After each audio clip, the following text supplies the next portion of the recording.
Saudara, bicara tentang harapan, kita semua pasti punya harapan. Entah itu pengharapan atau harapan yang kita buat untuk diri kita sendiri. Kita buat harapan untuk orang lain, atau orang lain yang buat harapan bagi kita. Bicara tentang harapan, itu bisa tercapai, belum tercapai, atau tidak tercapai. Nah, kalau tercapai, pasti kita happy, kita bahagia, kita senang.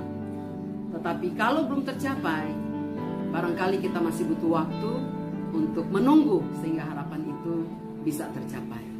Tetapi kalau tidak tercapai, biasanya dan pada umumnya akan ada kekecewaan di sana. Kita akan kecewa, kita akan down.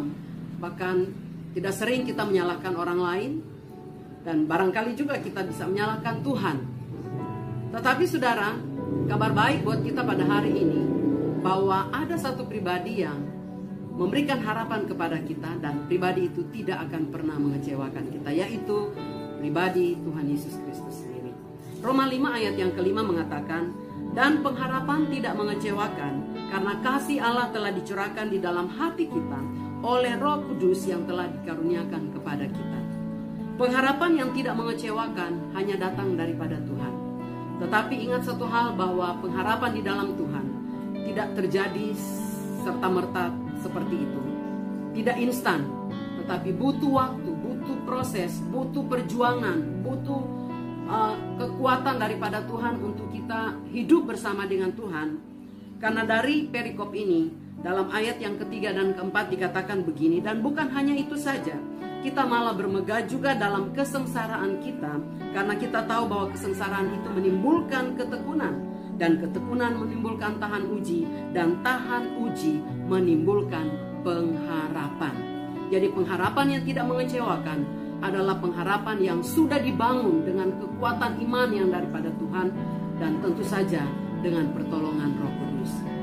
Bagi Bapak Ibu Saudara sekalian yang menyaksikan tayangan ini, saya tidak tahu kondisi saudara seperti apa. Apakah saudara sedang menunggu untuk harapanmu terjadi, ataukah orang sedang memberi harapan kepadamu dan engkau sedang menunggu harapan itu? Atau mungkin engkau sedang kecewa karena ada harapan yang barangkali sepanjang tahun ini ada yang tidak tercapai, dan engkau sedang kecewa, engkau sedang putus asa, engkau sedang down. Firman Tuhan menjamin bahwa ketika engkau serahkan harapanmu di dalam Tuhan, harapanmu, hatimu, hidupmu di dalam Tuhan, kekecewaan bisa diubah oleh Tuhan menjadi satu hal yang luar biasa membahagiakan kita.